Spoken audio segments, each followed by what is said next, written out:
Cute birds کے السلام علیکم۔ امید ہے کہ آپ سب خیریت سے ہوں گے۔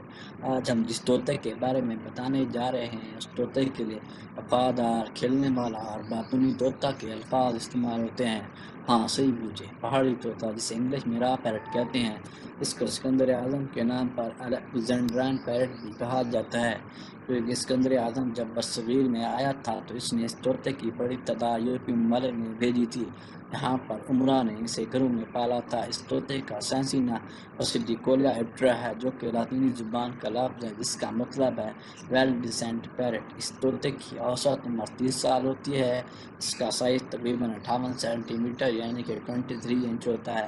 یہ طوطا دوسرے طوطوں کی طرح درختوں میں سوراخ کر کے رہتا ہے۔ یہ طوطا مشرقی انڈیا میں حیدرآباد، آندھرا پردیش، جنوبی سری لنکا، پاکستان، اسپین، برطانیہ، جرمنی، نیدرلینڈ، ترکی، سعودی عرب، بحرین، قطر، متحدہ عرب امارات، ایران اور جاپان وغیرہ میں پایا جاتا ہے۔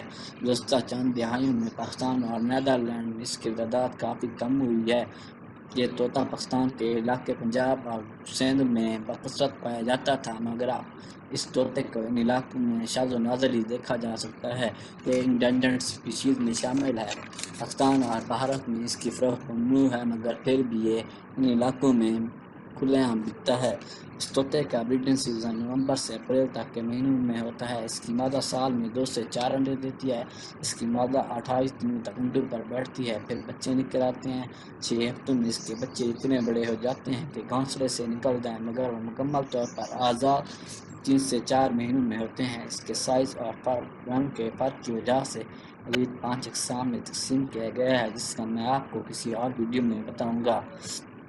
اس کی پسندیدہ خوراک پھل، بیج اور سبزیاں ہیں۔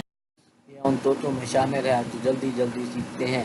امید ہے کہ آپ کو ویڈیو پسند آئی ہوگی۔ پھر ملیں گے نئی ویڈیو کے ساتھ، تب تک کے لیے اللہ حافظ۔